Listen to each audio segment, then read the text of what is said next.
à Saint-Louis est une tournée institutionnelle du conseil d'administration de l'institution. Ce n'est pas une première.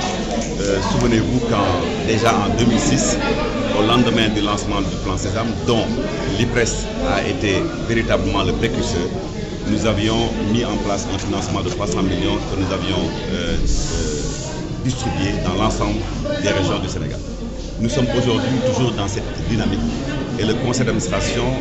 est venu tâter le pouls au niveau de l'ensemble des hôpitaux liés par une convention de partenariat avec l'IPRES pour la prise en charge de nos valeureux retraités. Nous avons donc fait un état des lieux. Nous avons écouté les doléances des retraités. Nous nous sommes appropriés un certain nombre de leurs préoccupations en présence du directeur général de l'institution, M. Mamadou Simeng, et de plusieurs administrateurs de l'institution. Je peux citer Amadou Diop Castro, Mansour Tambedou, Fatou Thioune, Souleymane Diallo. Tous membres du conseil d'administration, c'est pour vous dire que le conseil s'est déplacé en force pour venir écouter de vive voix nos retraités. Le constat qu'on peut en faire est que les choses se passent bien, mais on peut les améliorer. Parce que, encore une fois, il faut bannir la langue de bois. Il y a des choses, encore une fois, qui ne vont pas. Je veux dire, il y a des choses aussi qui marchent. Il faut, disons, mais globalement, on peut considérer que c'est positif. Nous avons rappelé que la mission régalienne de l'IPRES est de collecter des cotisations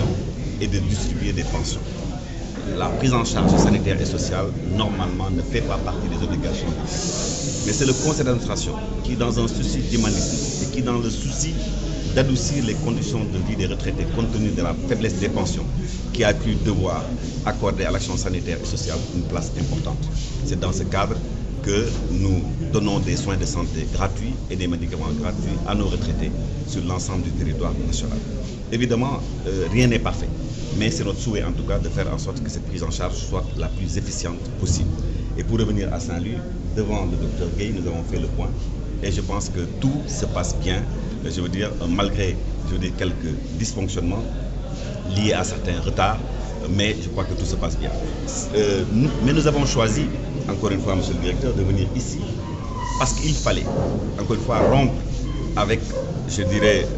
cette facilité qui aurait fait qu'on envoie des chèques par notre chef d'agence ou par la poste sans venir rencontrer les autorités hospitalières et voir si tout se passe bien. Les retraités sont là. On est accompagné par le médecin de l'élection. On a vraiment fait le point. Et donc, on repart d'un bon pied, n'est-ce pas, en espérant, n'est-ce pas, que tout se passe pour le mieux des mondes, n'est-ce pas, à l'avenir. Annoncer la mensualisation des pensions sous la ILF de Mamadou Simeng, le directeur général de l'institution, dont nous saluons l'abnégation et le dévouement au service de l'institution, dans la diligence avec laquelle il met en œuvre les décisions du conseil d'administration. Nous avons dit qu'à l'époque où on passait du trimestre au bimestre, beaucoup de gens se plaignaient. Mais aujourd'hui, tout le monde constate que ce qu'on touchait en un trimestre, maintenant on le gagne en un bimestre. L'objectif donc, en passant à la mensualisation, c'est de manière graduelle de faire en sorte que celui qui touchait, ce que le retraité touchait en un bimestre, c'est qu'il finisse par le toucher de manière graduelle et progressive en 1 mois. Ça va renforcer le pouvoir d'achat du retraité, n'est-ce pas, et son mieux-être. C'est comme ça que nous avons voulu, n'est-ce pas, faire cette mensualisation dans le but d'accélérer l'augmentation des pensions. Et je peux annoncer que dès la fin de cette année, le conseil d'administration a décidé le principe d'une augmentation substantielle des pensions de retraite pour renforcer le pouvoir d'achat, n'est-ce pas, des retraités. Parce que vous savez, au Sénégal, j'ai l'habitude de dire que les gens ne veulent pas aller à la retraite, parce que simplement la retraite est synonyme de précarité et synonyme de pauvreté. Mais quand les gens auront de bonnes pensions, vous verrez que les gens, n'est-ce pas, iront très vite à la retraite pour profiter de leurs vieux jours. Mais aujourd'hui, ils sont obligés de continuer à travailler, ils sont obligés, n'est-ce pas, encore une fois, de vivre des conditions difficiles parce que les pensions sont faites. Ça, nous en sommes conscients, le directeur général en premier lieu, parce que c'est lui qui est chargé de la gestion du régime de retraite au Sénégal. Et je pense que nous ferons de notre mieux pour améliorer le sort de nos retraités, en ne perdant pas de vue que nous-mêmes, nous sommes des futurs retraités et que nous avons intérêt à ce que tout se passe bien dans le meilleur des mondes. Et nous, rafetlu li nga xam ne moo ñu fi indi tey te di mission wu li nga xam ne conseil d'administration ci boppam moo jóg pour nemmeeku retraités yi fu ñu munti nekk ci wàllu plan Sésame. damay fàttali rek ni plan Sésame IPRES moo ko door 2006 IPRES moo jëkk débloqué 300 millions jébbal ko askan bi yëpp ci Sénégal gi yëpp ci prise en charge de retraités yi moom la ñu woowee plan Sésame. IPRES bu joxul woon maa ngi koy fàttaliku 300 millions yooyu plan Sésame wax lay nekk waaye du nekk li nga xam ne nit ñi dañ ko lamb bu loolu passé ñu am accord ak hôpitaux yi ñu ni balaa ñuy yónnee ay chèque rek par lettre wala di ko jébbal chef d'agence yi nañu ñëwal suñu bopp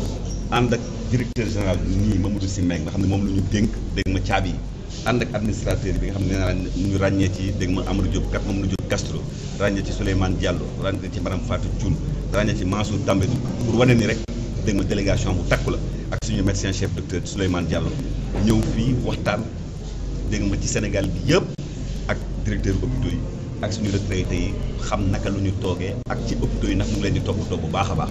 li leen dikk laaj mooy hôpitalu Ndar ndax directeur baa ngi leen di toppatoo ak collaborateur yi ndax dégg ma ñu ngi leen di wan dégg ma kanam gu leer ak disponibilité nee nañu wax dëgg yàlla directeur bi mu ñëwee ba tey am na lu fi changé ci lu bari ñu koy rafetlu directeur parce que loolu lu am solo la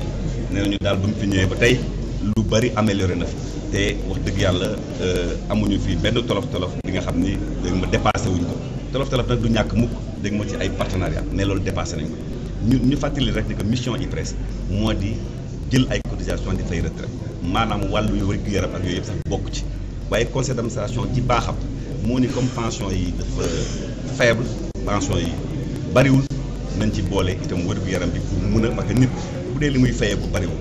bu dee pension bi balaa muy ñëw mu bugg ci faj boppam faj ci soxnaam faj ci ay doomam xam nga loolu pension bi di ko jëriñ dara donc ñu ne au moins ci wàll boobu ñu féete leen foofu loolu moo tax dégg nga ñu boot def ci action sanitaire et sociale bés bu nekk bu amee ay contrôle sax ci institutions yi dañuy wax mais lu tax ngeen boole ci action sanitaire loolu du loolu IPRES waaye conseil d'administration ci baaxee am rek moom moo ko ci boole